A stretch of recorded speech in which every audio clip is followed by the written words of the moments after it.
So that's really fun. So what about this one? I worry a little bit about hearing because I think we've all been in a situation where we meet someone, she says, "Hi, my name is Gretchen," and we talk, and at the end of the conversation, I realize I've completely forgotten the name. So tell me about Yes. hearing and how we can tune into that sense a little better.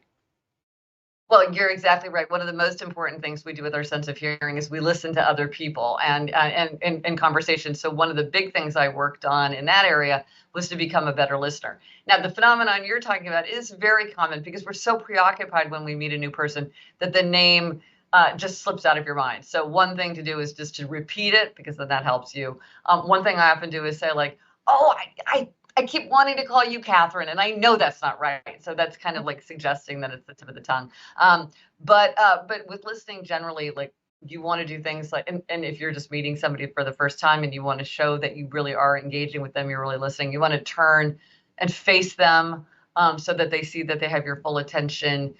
You want to nod, say, uh-huh. You do not want to multitask. Look, we've all seen people try to surreptitiously be on their devices. We all know when that's happening.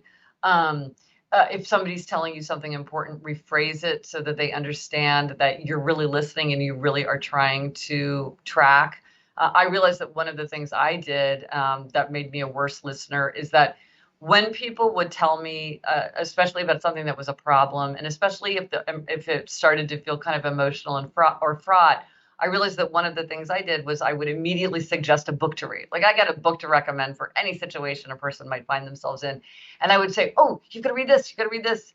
And I realized that actually that's not that helpful. I can email them later with a book recommendation, but in the moment, it was really a way to kind of steer the conversation away from what was feeling very fraught. And that's not helpful. If somebody wants to talk about a subject that's difficult, I want to stay in the moment with them and listening. And a lot of times, the most important thing is to just stop talking, which is harder than it sounds.